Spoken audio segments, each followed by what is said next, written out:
Khalid bin Sa'id bin As, anggota pasukan berani mati angkatan yang pertama. Berani mati nih. Khalid bin Sa'id bin As dilahirkan dari keluarga yang kaya dan mewah. Tergolong kepala suku dari seorang warga Quraisy yang terkemuka dan memegang pimpinan. Dan jika hendak ditambahkan lagi, sebutlah bin Umayyah bin Abdi Syamsi bin Abdi Manaf. Ketika berkas cahaya mulai merayap di pelosok kota Mekah secara diam-diam, membisikkan bahwa Muhammad itu memberitakan soal wahyu yang datang kepadanya di Gua Hira. Begitupun soal risalah yang diterimanya dari Allah untuk disampaikan kepada hambanya. Maka hati nurani Khalid dapat menangkap bisikan itu dan mengakui kebenaran apa yang disampaikan oleh Rasulullah. Jiwanya rasa terbang, kegembiraan seolah diantaranya dengan risalah itu sudah ada janji. Dan mulailah ia mengikuti berkas cahaya itu dalam segala lika-likunya. Dan setiap kali ia mendengarkan kelompok kaumnya mempercakapkan agama baru itu, ia pun duduk dekat mereka, mendengarkan dengan baik, disertai perasaan sukacita yang terpendam. Dari waktu ke waktu, ia seolah dipompa dengan kata-kata atau kalimat mengenai peristiwa itu yang mendorongnya untuk menyebarkan beritanya, untuk mempengaruhi orang dan mengajari mereka. Jadi dia itu tidak menyatakan secara langsung kalau dia itu Islam, tapi dia mendengarkan dulu apa yang disampaikan. Tapi dia sudah merasa bahwa kebenaran itu betul, apa yang disampaikan oleh Rasulullah itu memang betul-betul kayak gitu. Sesuatu yang baik ya. Orang-orang yang memandang Khalid waktu itu melihatnya sebagai seorang pemuda yang bersikap tenang, pendiam, tak banyak bicara, tapi yang sebenarnya pada batinnya dan dalam lubuk hatinya bergelora dengan hebat gerakan dan kegembiraan. Di dalamnya menggelegar bunyi gendang yang ditabuh, kepakan bendera yang dinaikkan, bahana sangsakala yang ditiup, nyanyian yang memanjatkan doa, serta lagu-lagu pujian yang mengagungkan Tuhan. Menyebutkan asma-asma Allah kayak Ya Allah, Ya Rahman. Iya, maksudnya itu pada saat itu ya, melihat dia itu memuji tentang keesahan. Dia sudah mengakui bahwa dia tuh sebenarnya memiliki sesuatu yang harus disembah. Pun ini dalam menjadi muslim ya. Pemuda ini menyimpan kegembiraan pesta pora di dalam dadanya, ditutupnya rapat-rapat. Jadi orang nggak tahu kalau dia tuh sebenarnya senang dengan keislaman ya, dengan Islam. Karena seandainya diketahui oleh bapaknya bahwa batinnya sedang sangat suka dengan dakwah Nabi Muhammad, niscaya hidupnya akan dibinasakannya dan tubuhnya akan dipersembahkannya sebagai korban bagi Tuhan pujaan Abdul Manaf. Jadi bisa jadi si Khalid ini akan dijadikan sesembahan karena saking tidak sukanya ayahnya. Sesembahan maksudnya dijadiin untuk persembahan berhala-berhala orang kafir itu. Ayahnya kan masih kafir. Jadi kalau ketahuan orang-orang orang-orang Islam yang di sana ya pada masa itu akan diuji, ada yang dibunuh, ada yang disiksa sampai dia merasakan kepedihan yang sangat kayak gitu ya. Tetapi jiwa dan kesadaran batin seseorang bila ia telah penuh sesak dengan suatu masalah dan meluap sampai ke permukaan, maka limpahannya tidak dibendung lagi.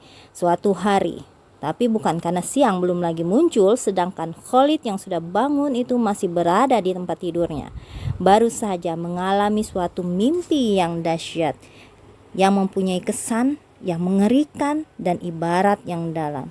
Suatu malam Khalid bin Sa'id bermimpi. Ia berdiri di bibir nyala api yang besar, sedang ayahnya di belakang hendak menolaknya dengan kedua tangannya ke arah api itu. Jadi ingin didorongnya ya. Malah ia bermaksud hendak melemparkannya ke dalamnya. Kemudian dilihatnya Rasulullah datang ke arahnya, lalu menariknya dari belakang dengan tangan kanannya yang penuh berkah hingga tersingkirlah dia dari bahaya jilatan api. Nah, di sini sudah memperlihatkan petunjuk Allah. Ayahnya itu ingin mendorongnya ke api, lalu Rasulullah menolongnya, menariknya ke belakang, akhirnya selamat. Ia tersadar dari mimpinya dan beroleh bekal langkah perjuangan menghadapi masa depannya. Ia segera pergi ke rumah Abu Bakar lalu menceritakan mimpi itu. Dan mimpi seperti itu sebetulnya tidak memerlukan tabir mimpi lagi. Jadi tidak harus diceritakan, diartikan. Apa artinya?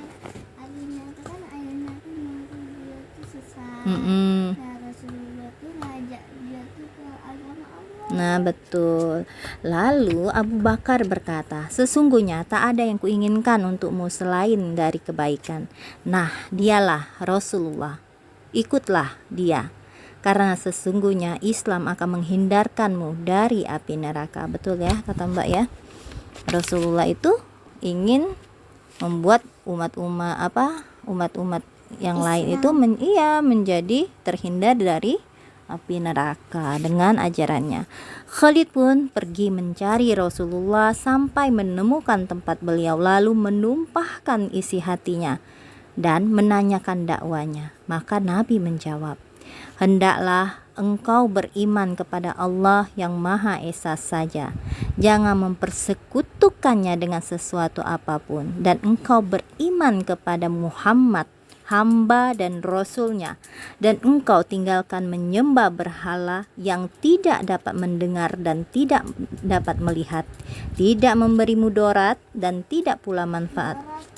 Mudarat itu tidak memberikan kebaikan dan tidak pula memberikan manfaat. Khalid lalu mengulurkan tangannya yang disambut oleh tangan kanan Rasulullah, dan Khalid pun mengucapkan, aku naik saksi bahwa tak ada Tuhan selain Allah, dan aku naik saksi bahwa Muhammad Rasulullah. Ya, maksudnya di sini bahasanya naik saksi ya. Inni asyhadu alla ilaha illallah. Jadi naik saksinya itu maksudnya dia berucap, aku berucap ya, aku berucap atau aku bersaksi bahwa tiada Tuhan selain Allah, dan aku berucap bersaksi bahwa Muhammad Rasulullah.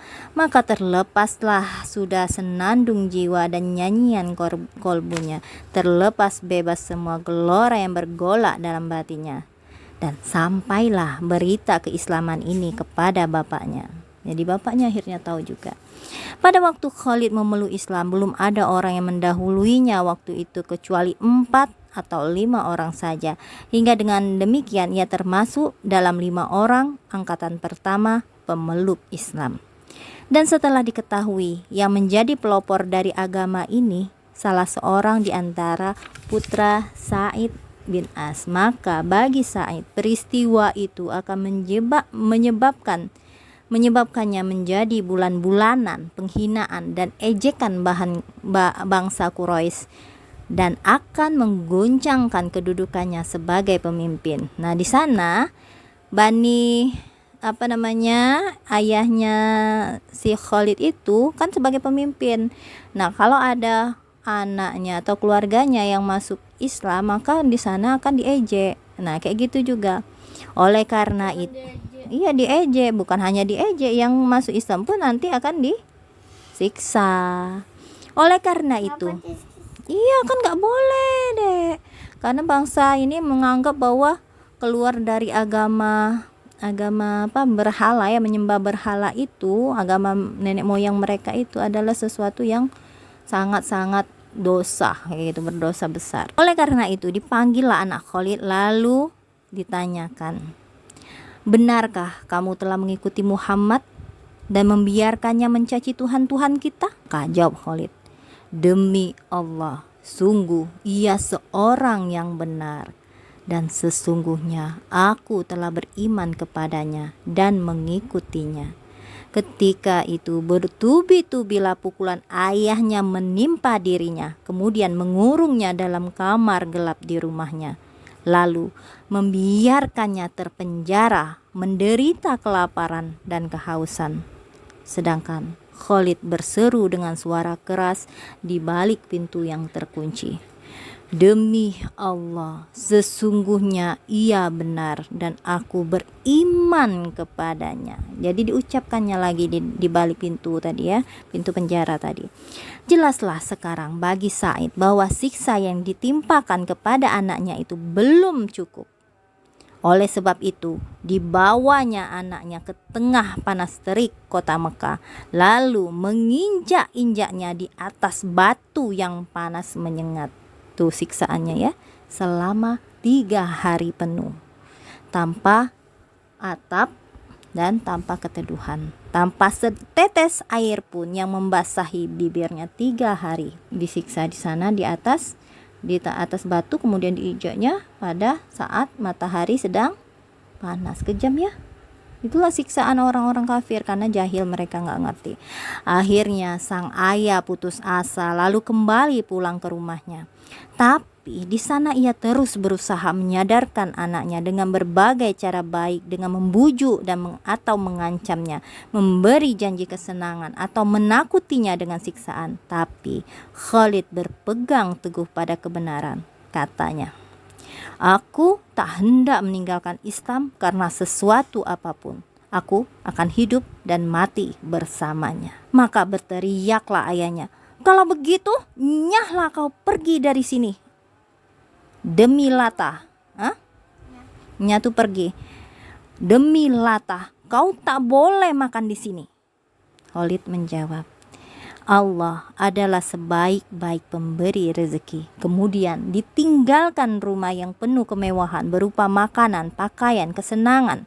Lalu dia pergi memasuki kesukaran, halangan, dan rintangan. Jadi untuk mendapatkan keislaman, keimanan benar-benar kuat itu memang ujiannya sangat berat di sana. Bukan kayak kita ini. Tapi apa yang ditakutkan? Bukankah ia didampingi oleh iman? Bukankah ia selalu mempertahankan kepemimpinan hati nuraninya dan dengan tegas telah menentukan nasib dirinya?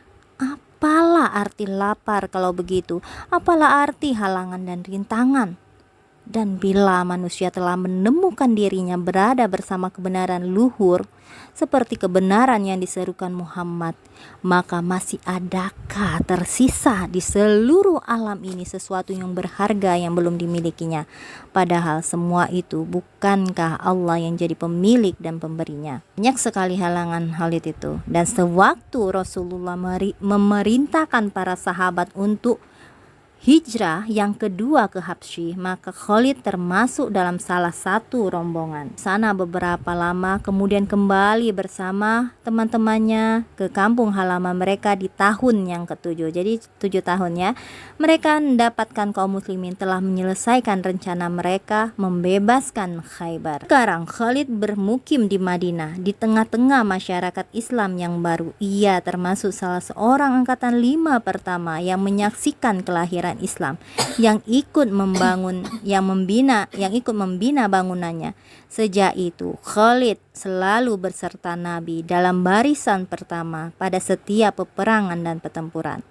Karena kepeloporannya dalam Islam serta keteguhan hatinya dan kesetiaan, jadilah ia tumpuan kesayangan dan penghormatan. Sebelum Rasulullah wafat, beliau mengangkatnya menjadi gubernur Yaman. Sewaktu sampai kepadanya berita pengangkatan Abu Bakar sebagai khalifah dan pengukuhannya, ia lalu meninggalkan jabatannya untuk datang ke Madinah. Ia kenal betul kelebihan Abu Bakar yang tak dapat ditandingi siapapun, tetapi ia berpendirian bahwa di antara kaum muslimin yang lebih berhak dengan jabatan khalifah adalah salah satu keturunan Hashim, yaitu Abbas atau Ali bin Abi Thalib. Pendiriannya ini dipegang teguh hingga ia tidak berbaiat kepada Abu Bakar. Oh, Khalid ini enggak berbaiat ya. Namun ia tidak setia berjanji setia kepada Abu Bakar. Namun Abu Bakar tetap mencintai dan menghargainya, tidak memaksanya untuk mengangkat baiat dan tidak pula membencinya karena tidak berbaiat. Setiap disebut namanya di kalangan muslimin, khalifah besar itu tetap menghargai dan memujinya, sesuatu hal yang memang menjadi hak dan miliknya.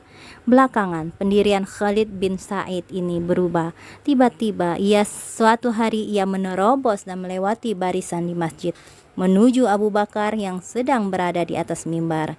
Maka ia pun membaiatnya dengan tulus dan hati yang teguh. Jadi